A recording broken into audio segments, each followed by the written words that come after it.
in just a moment. We're really glad to have our good friend and a nationally known expert on AI in local government, Micah Gaudet, who's the Deputy City Manager for Maricopa, Arizona.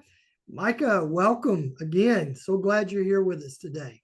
Thanks, Mike. Glad to be with you all, and happy belated Thanksgiving to you and everyone else on this call here. Hope you all had a great Thanksgiving. Yes, thank you, and the same to you. And I know for so many folks in local government, when you're off for a day or two, you come back this week, and it feels like you are just swimming in a tsunami. And I talked to somebody today that said they were just digging out from email all week. So I know it's stressful. I'm glad that everybody is here for this, and I've really been looking forward to this because I think there's so many applications for Parks and Rec as it relates to AI, and I've really been looking forward to hearing about it. So, Micah, I know we have a tight schedule as always, but I want to turn it over to you and talk to us about AI and Parks and Rec. Yeah, well, I'm excited to be here with you all again. Thank you all for joining this webinar. Thanks for doing this. I can't believe we've done this for a year now. It's just pretty amazing that we've been able to keep our heads together for this long. But super excited about this particular one. And one of the reasons for this is Parks and Recreation is one of the most creative departments that we have in any local government. And really, creativity is the heart and soul behind using generative AI to use it effectively. And I've talked to many other, nationally recognized experts on AI in the private sector and the public sector, right? They're thought leaders on AI. And the one thing they keep coming back to is that this is an exercise in creativity more than anything else. And so as I think about Parks and Recreation and how to enhance Parks and Rec with AI, I actually think that Parks and Rec has a significant advantage to successfully and properly using AI because they're much more creative than say our budget folks, than folks like myself who come from a more of a public safety background. We're not as creative in these worlds. So I hope that I want to encourage those who are, if you're new to AI, if you're using AI, lean into that creative side that you have just by nature of being in Parks and Recreation. So we'll go through a couple kind of basics of AI here, not a whole lot, and then we'll dive into some of the use cases I think might be really, really impactful for Parks and Recreation. For starters, I'll mention too that this entire slide deck we're doing right here is actually created with an AI tool. I think this one was created with presentations.ai. It's a super helpful tool. I think I've done some stuff. I think last webinar I talked about AI presentations a little bit too, which alone can be a really helpful tool for Parks and Recreation. So some of the tools I think are helpful. ChatGPT, you can kind of think of that as a Swiss Army knife. It's one of the most common ones we've seen. Just the use of it alone, just the number of website visits is remarkable how fast this has grown the last 2 years, from November 2022 until December now of 24, basically 2-year period. ChatGPT has really taken the world by storm, and for good reason too. There's a lot of use from it. You can get a lot of things done. You can do content generation. You can create images. You can analyze images. You can build graphs or things like that. Super helpful. Perplexity is another great tool. It's really great for researching. In fact, I changed my default web browser on my computers to have it be Perplexity instead of like a Google or a Bing or any other search engine like that, traditional web search engine. I changed it to Perplexity because of how much I use this tool. So really helpful. You just put in your, what you're looking for or what your question is, and it brings it up right there. In fact, just today is my nephew's birthday, and so my sister was texting me asking me, "Hey, what are the best spots for breakfast burritos in Phoenix?" And so I just got on my phone, put in Perplexity, what are the best breakfast spots in Phoenix, and it gave me a list. And you can focus this on 2 different focuses. I'll show you this in the road, and we get into this a little bit more detail. But it's super helpful because you can actually focus on certain areas. So, for instance, I'm looking at the best breakfast spots in Phoenix. I can have it focus on social. And so it searches Reddit. And so you're getting kind of public reviews of what people think the best spots for breakfasts are. Now you take that into, say, local government, parks and recreation. Okay, what are the most, if we're doing a playground modification or building a new playground or revising a playground, what are the, nationally look across, okay, what elements of a playground are the most desired, or even negatively, which ones are least favored by those who are going to playgrounds and parks across the US. And so it's a really helpful tool to be able to source that. You can also do the kind of the opposite of that, and you can turn on academic focus, which is looking specifically at academic journals and academic articles and things like that. So kind of the opposite of the Reddit world is the more, astute and researched part of the academic side. So again, very helpful, and it sources all the information.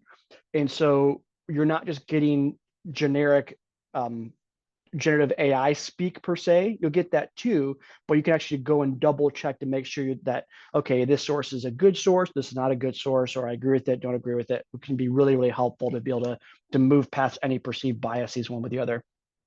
Another one too is called Claude. This is a really, really interesting tool. It's really great for writing and summarizing. It's probably the best writers that are out there in terms of generating reports or things like that. And so that can be a really helpful tool if you have to write a document or draft a proposal. As we get into, many of us have a July 1 fiscal year. And so if you're like our city, we're beginning the process of putting together our budget for July 1. And so a lot of, requests are being proposed or things like that. This can be a helpful tool to be able to write those requests and generate the content we need to put together a good business proposal for new budget requests or budget modifications. So some of the use cases I think that will be helpful for Parks and Recreation. And again, this is just my perspective. This isn't the end all be all. There might be other uses for AI in Parks and Recreation, or some of these ones might not work for you. That's fine. This is just an exercise in getting people to think through how we could possibly use AI in Parks and Recreation. So some of the things we can do is we can do programs and events, like put together the program for something, even generate an idea for a program. We can also do, event management as well, where we're able to kind of put together the outline or a plan for an event. We can also do marketing and outreach. So a lot of, if we have a program or event, all right, how do we get that out on social media? How do we draft those social media content to let people know about this event? That way they can come out and enjoy the amenities and services that our parks and recreations have. And then also on the administrative side too, right? I talked about Claude and the basic ways of being able to draft content or draft reports or put together things like that can be super, super helpful. And I'll say this too, if there are, I'd love to hear from you all. Maybe at the end of this webinar, we can kind of swap examples as well. If, how are you guys using AI in your Parks and Recreation department? What are some of the things you find to be the most helpful? What are some of the success stories you've learned? Or maybe even what are some of the things you've learned and said, okay, that's, we thought this was a good idea, but it hasn't worked out very well. Sometimes sharing those, the roadblocks or the dangers ahead too can be super helpful as well for us as we learn how to implement this phenomenal tool in our local governments. So with that being said, I'm going to stop this screen share my web browser, and I'm going to show you some of the things in action.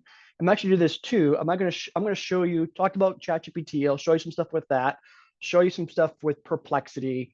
And then there's a new tool I just came across literally like last week that I think is really interesting. And I think you'll get some really cool insights from this new tool called Napkin AI that I think is really powerful. And I think you'll enjoy it too. So a little teaser for you all with that one. So I'm going to stop my share here, and then I'm going to share this again. Okay, so what I have here is this is an image of Copper Sky Park. Copper Sky is one of our premier parks here in the city of Maricopa. It's a great park here. We do a lot of different events and things like that.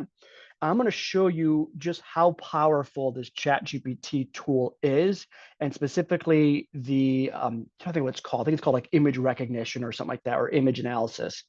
So I'm going to do this. Is you can see my screen here.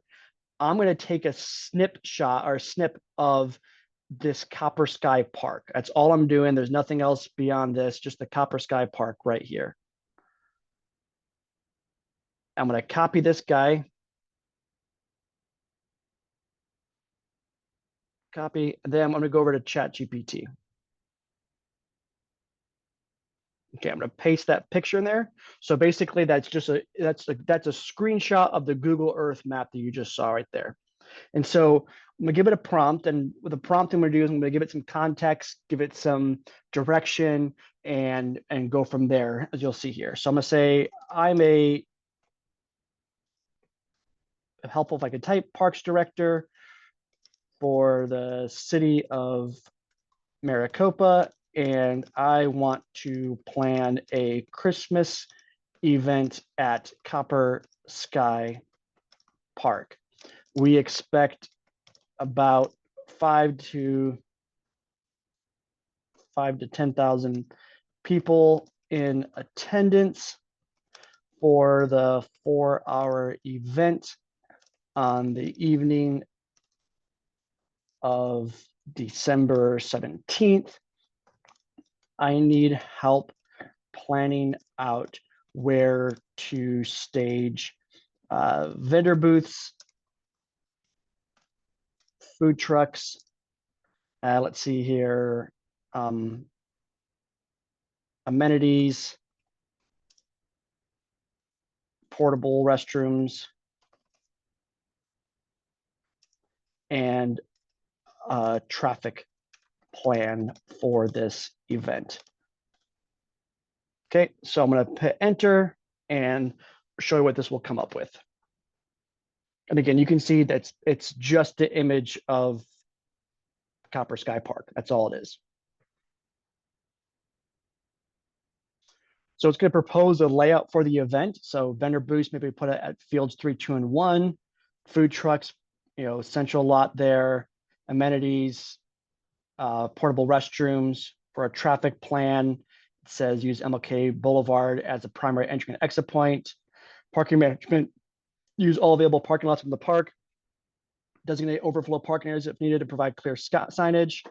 Emergency and safety planning, work with local police for crowd control management, lighting decorations, blah, blah, blah. So we can even do, so what you're seeing here is I gave it some things that went beyond that, right? Talked about parking, even talked about some of the public safety elements that would be necessary there.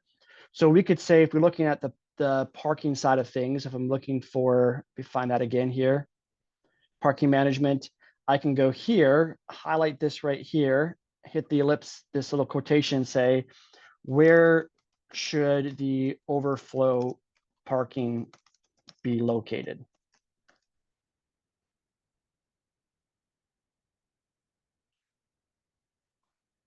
And it'll give me a generation of case. There's a lot near the aquatic center and gym facilities, empty lots adjacent to MLK Junior Boulevard, nearby school or public facility parking lots. Look for nearby schools or public facilities, grass or overflow areas. And so we also do this too and say, okay, where should our fire department pre-stage for this event?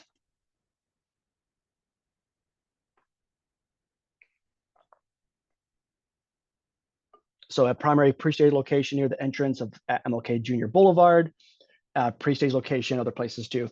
So this is a really interesting tool to be able to put this together. And I'll give you a story here. When this tool first came out, it came out shortly before we were having one of our marquee events at the city. We celebrated our 20th anniversary with a music festival of sorts. And so we did our due diligence, right? We had our incident action plan team put stuff together. We were able to put together with our fire chief and our police chief and emergency manager, these different elements that we need to put together for the plan along with our parks and recreation staff and events management staff and things like that. So it was all put together. And afterwards, this tool, right before we had the event, but after we put all the stuff together, we had this tool came out. And so I decided to put this tool or put an image of the Google Maps of Copper Sky Park into ChatGPT to see what would come up with, and put in there kind of similar to what I did before, a little more in depth and detail we're looking for to kind of match what we want to see with the IAP. And it was almost a 1-for-1 match what ChatGPT said to do and what our experts who have done this for years and years had said to do in the various meetings, almost a one-for-one match. The only two things that were different is we were expecting a bigger crowd, and we had a bigger crowd for the event. And so we wanted to possibly have parking on our soccer fields, which I get why it's a flat surface, but we also didn't want to ruin our soccer fields. And for the ingress egress routes, we just opened up a new road nearby that wasn't quite captured on Google Images yet. And so I didn't know that. And so the traffic plan was a little bit different because of the new road. Other than that, it was almost a one-for-one match on what we're able to find through this vision analysis and what our experts put together. So super, super powerful and robust tool to be able to plan events or things like this. Another thing too, so talking about events, we can also use ChatGPT as kind of an idea generator. And so we can say, I'm a parks director in South Jordan, Utah, and I want to partner with the library to bring summer programming to kids in the area. Help me come up with creative and engaging ideas for this. So here's some ideas, basic stuff, right? Story time in the park, story walk trails, library long picnics, STEM and nature programs, culture, arts, and activities. And so basically some general stuff here, maybe some stuff you like, some stuff you don't like, but I'll show you how we can drill down more deeper. I'm just going to pick one randomly, not necessarily one that would be best. Obviously, you're going to want to pick one that best fits your city and your locality and things like that. I'm going to pick one, and we're going to dive deeper into this one. So for this one, I'm just going to pick. Let's see here. Let's do art in the park. So I'm going to go back to art in the park. Hit this, and I'm going to say, let's create a detailed program for this event. I'm thinking of having this event,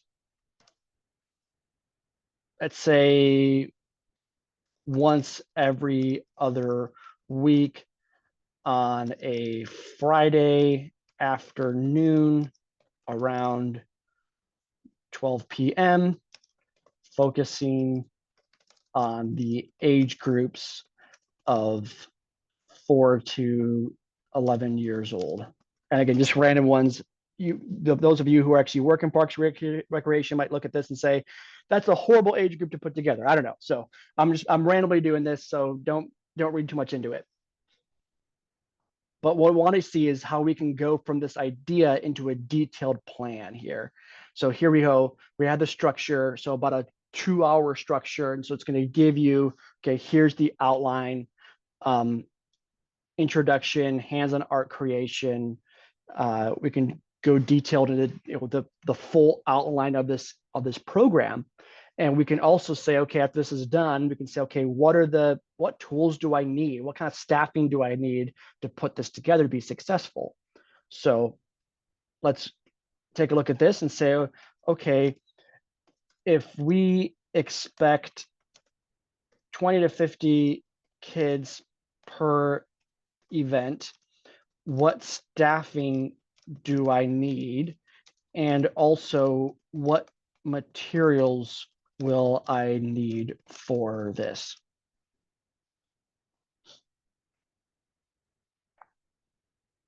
So here's a staff materials plan, core team.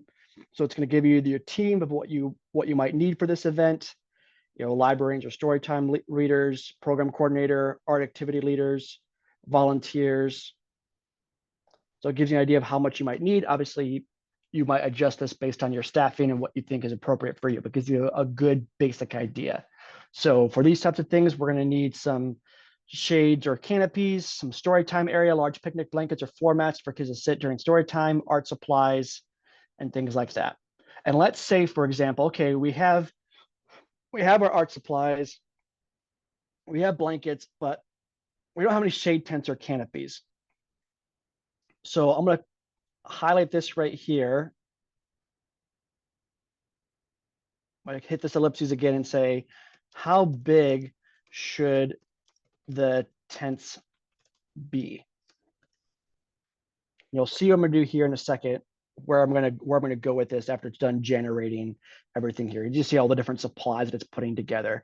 Even gives you an estimated cost too, which can be helpful. I don't know how accurate the cost is, so I won't read too much into this. I think you'll get a better idea of what the cost would be with a different tool that I'll show you here in a second here. So how big should the tents be? Let's get to think about it for a second, because we might need multiple, depends on the number of kids.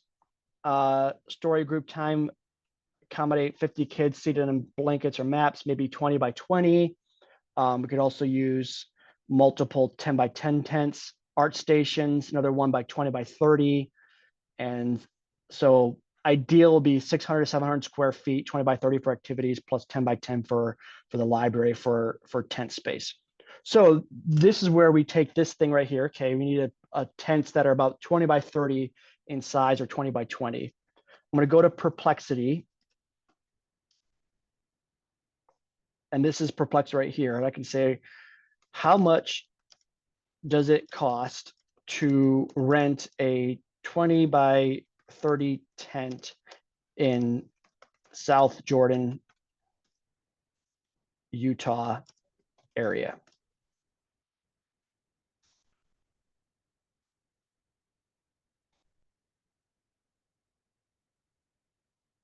We could change it too. We could also look at how much it costs to buy a 20 by 30 tent. I'm just thinking for an event like this, maybe we don't want to purchase it outright. I have to store it. If obviously if you're going to use it more long-term, we can do it that way too. So here we go. We can look at this. And what you're seeing here is, here are the sources as well. And so this little one, I can click right here and it's going to pull up Crazy Eli Party Rental, tent for rent. And I can look at this and say, okay, yep, that's what I'm looking for, 20 by 30. And there's my 20 by, or there's 20 by 20, and there's my 20 by 30 tent right there. There's also one that has the sides. So maybe if it's super windy or something like that, you might want one of the sides. I don't know, but you can look at that and there's your price right there. We can also look at other ones too. Mountain Event Rentals has ones. RE Rentals in Salt Lake City has an average price of $565. So we can look at these other ones too and compare. You know, here's Crazy Eli Party Rental Company. Here's Mountain Events. This is a little more nicer, it looks like, maybe more for a wedding venue than a traditional just pop-up tent kind of thing. But we can look at this and we can look at all these different sources right here and see all the ways that we can find tents in South Jordan, Utah. And so we can even look at this and say, you know what, this one right here is not really something we're looking for. Not looking for wedding tents. And so it's going to regenerate the response now that I've removed that one source from here. And again, super helpful. I'm able to focus in on this area. If I were to just search, you know, well, how much does it cost to rent a tent? I search that in Google. I might get quotes from New York. I might get quotes from Phoenix. I might, if I put in South Jordan, it's going to be based on, you know, has the best SEO on their website. I may or may not get the best price. And so this way I'm actually focusing on South Jordan, Utah, being very specific to this area. And then I'm also able to make sure I'm going beyond the Google triangle of SEO and get a good response, make sure I have a good information there. This is also super helpful, especially if you have, you know, some of us have like pools and whatnot, right? I lost train of thought for a second, but have pools or things like that we manage with our parks and recreation staff. And there's some things about pools that they have weird parts and they have weird things. And so sometimes as a parks director or something like that, if you're thinking, okay, what is this, you know, this doohickey that we're trying to figure out what this, you know, this pump or something for a pool, or what do we need to do here for this part? I don't know what this part is. I don't know how much it's going to cost. People are saying it's going to cost, you know, tens of thousands of dollars. It actually costs tens of thousands of dollars. You can put that into Perplexity and get a more realistic price on what things are at. So this is super, super helpful. Also just helpful in general to find information or find things This is basically, like I said, this is basically replaced Google for me in how I'm managing or looking for information. And as I said before, if I just click on new thread, you can focus on different areas as well, right? So I can look on social and I can ask, what are the best amenities on a playground for kids aged 3 to 8?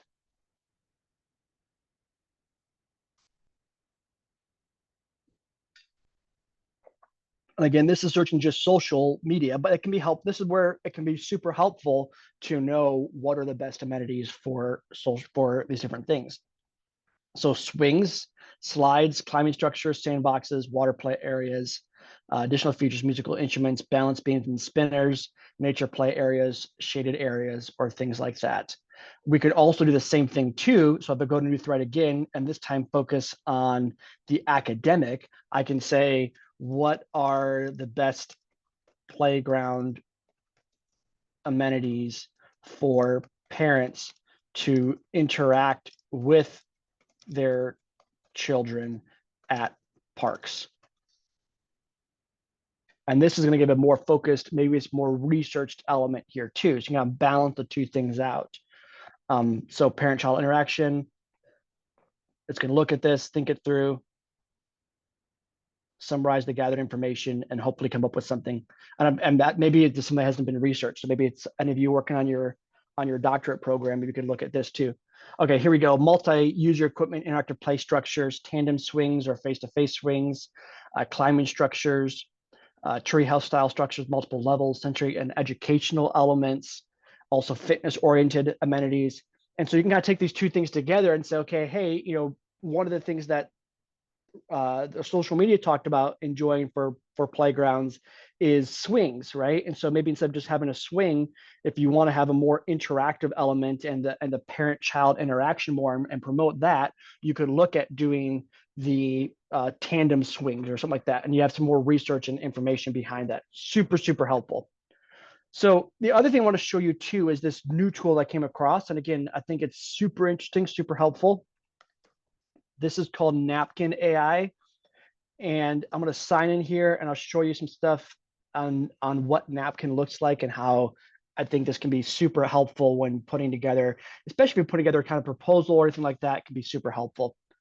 So what I have preloaded in here is our city's disciplinary action policy, right? Everyone has this. Everyone has these different policies. Even in Parks and Recreation, I'm sure you have procedures or things like that that you've documented and written down. And what often happens is that you write these things down, it's clear to you, but people interpret things different ways, right? People sometimes read things into there that's not actually into there, or some people are not, don't learn the best through written text. So what you're able to do with Napkin is you can actually put in different images and visualizations. And so we have this whole thing right here.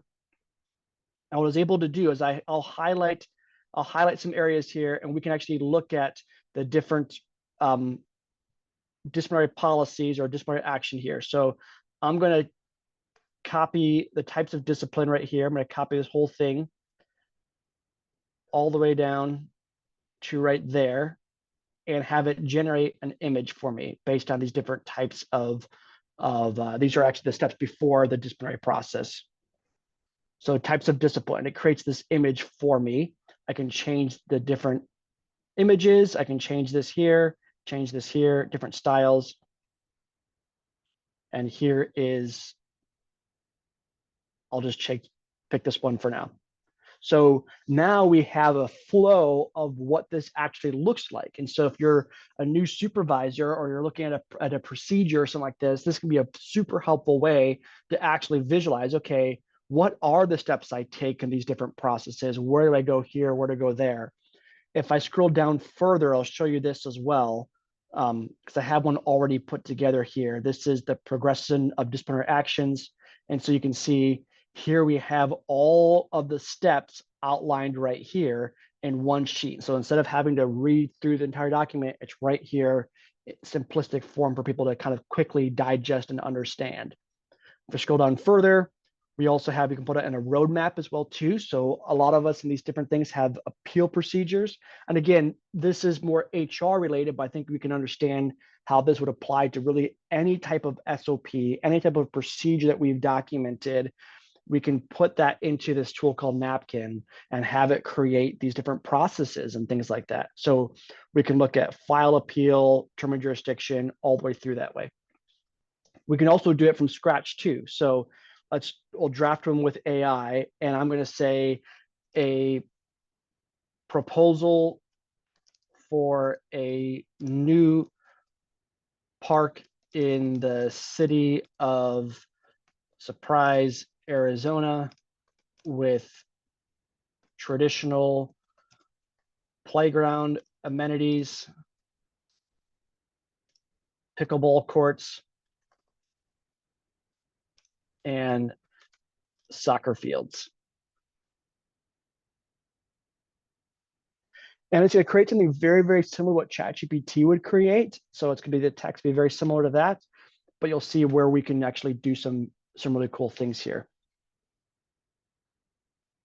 So here's a proposal, traditional amenities, and so on. And so I can click, again, I can click any of these different things here, benefits to the communities, hit that icon right there. It's going to look at that and generate a little image or visualization for me with this. And I can change the different, all the different ideas and styles I can do here. So I'll hit this guy right here. Maybe I hit this guy, I like this one. I can change the colors, and there we go.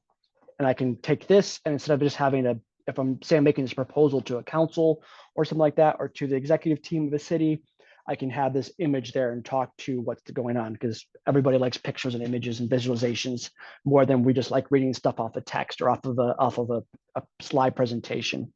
So to me, I think this is just a really interesting and helpful tool, especially if you have procedures or you're working on things like that, to be able to, or making a presentation or something, to be able to put this into a visualization to help people better understand what we're trying to communicate and what we're trying to do and the steps we need to take. And sometimes, again, it can be nuanced. Well, sometimes it's a matter of, all right, it's kind of like a choose your adventure thing. You know, if on any type of procedure, if you're saying, you know, this then that, but unless it's, you know, unless the sky is blue and it's cloudy on, you know, on Wednesday, and that's how a lot of our procedures are written, has all the different what ifs or things like that that are built into it, which is appropriate.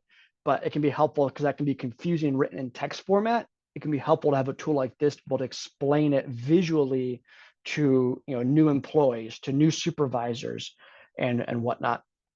So I think it's a helpful tool. I think it's super cool to be able to put these things together and see what that can do. So let's do one more. I'll show you Claude. We talked about Claude in the slides, so I'll show you Claude as well here. Here's Claude AI. Right now, this is I'm using the free plan in Claude, that you can see exactly what this looks like. On the, just for clarification, the Napkin tool I used, that's a free plan I use. They might have a paid one, but not explored it in depth to see what the paid version looks like. And then on the ChatGPT, I do have the pro license, which is why I was able to do things like upload content or things like that to ChatGPT, like the image I uploaded or uploading documentation. So for Claude, let's say I'm a parks director for the city of Laveen, Arizona, and we have a community pool. I need to create a SOP for daily maintenance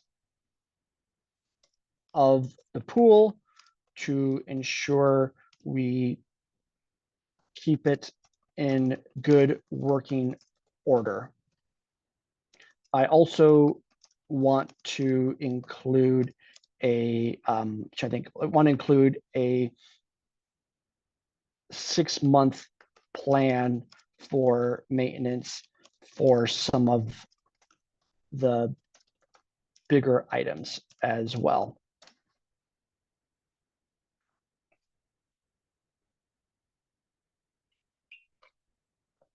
Okay, so here we go. it's going to create this for me.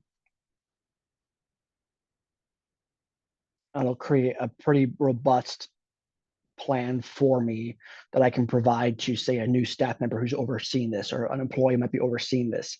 Here we go. So here's the daily maintenance checklist: morning routine, a visual inspection, cleaning procedures, afternoon closing routine, water treatment, look at that, retest the water chemistry, add chemicals as needed to maintain proper balance, shock treatment if required, equipment check, 6-month maintenance plan, quarterly maintenance, structural assessment, semi-annual maintenance, record keeping, safety protocols, blah, blah, blah. And I can add this because when I have pools, the dreaded poop in a pool kind of thing that happens when you have kids and pools together. And so I can say, let's add a procedure for identification of feces in the pool and how staff should respond initially, remedy, and reopen the pool. So here we go.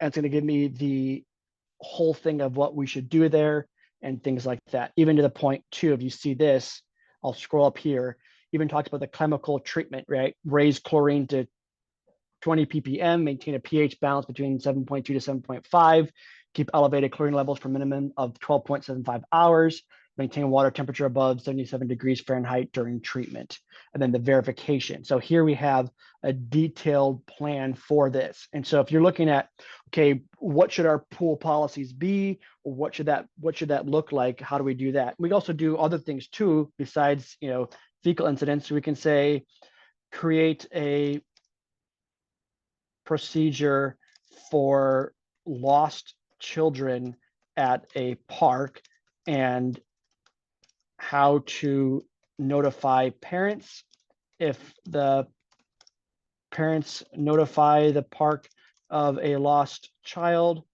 and then also how to respond if a child is lost and the parent is not present. So again, here you can see some of the more detailed parts of parks and recreation, and some of the more pretty important parts of park and recreation are these types of incidents and things like this, which you have to prepare for, have to plan for ahead of time before it happens. We can quickly create these types of procedures and whatnot and have a training for this. We can also say, create a tabletop exercise that park staff can prepare and practice for this type of incident. So you can create a scenario, you can actually run through this and make sure that you actually on the same page. That way you know what to do before an incident like this actually occurs. It's a super, super helpful exercise to do, to be prepared for these types of things, instead of just having a policy and then you actually don't know, is it actually going to work? Sometimes you can have policies, but unless you practice them, or have procedures, but unless we practice them, it doesn't really do us any good, because sometimes stuff like this, you have a procedure and it's filed somewhere away in some supervisor's office, and then the incident actually occurs and you're like, what do I do? Right? That's what happens. So sometimes having these exercises and having these types of trainings to be able to help educate our staff and help them understand and be comfortable with how to respond to a serious incident like this can be super, super helpful. So I know I'm going to end on a heavy note with something like that, like a lost child incident tabletop exercise, but I hope you can see just the broad breadth of things that we can do within ChatGPT, how phenomenal this is. We can do everything from creating a program for an arts event at a local park to creating some more serious side of parks and recreation. And that's, how do we manage through and prepare for a lost child incident? So it really runs the whole gamut of things that we can do within AI and generative AI, and why it's such a impressive and helpful tool. So with that being said, I'm gonna turn these back over to Mike. And if there's anyone, Mike, if there's anyone that wants to share, how they're using generative AI, I would also love to hear from them as well too. You bet. Thank you so much, Micah. And just as Micah said, if you have some ways that you are using generative AI that you want to just share with us, put in the chat box, we will make sure to comment on it. And we'd love to learn from you. A couple of questions that I have, Micah. One is a question about ChatGPT 4.0. Is that now free to everyone, or is there a subscription to that? So ChatGPT it's free to everyone, but you're only given a certain number of conversations or prompts that you can have in that under the free model. I think it's like 5 that you can do before you have to wait another 2 hours to put more stuff into it. So it's limited in that regard. You can get a couple free ones in there, but it's limited in how many you can do. Yeah. So a month and a half ago or so, our Alliance for Innovation network had a Vision Council meeting. We had Paul Allen there from Ancestry.com speak to us, and he was so excited about AI, and he talked about how really AI has the potential to be a personal assistant to so many people. So if I'm thinking about that from a local government employee standpoint, what would you recommend? Would you recommend using several free versions of different things like Napkin and Claude? I don't know if Perplexity has a free version. Or would you say, no, it's better to center in on one and be a subscriber and pay the fee if you were really looking for a personal assistant that was broad in its application? So I'll just share what I do. This is just me personally. I pay for ChatGPT, the pro subscription, because I use it a lot and I like being able to use it a lot. Same thing with Perplexity, that does have a paid version. It's a little better on the responses and the sources I get, which I find helpful. And then I augment that with other free tools as well.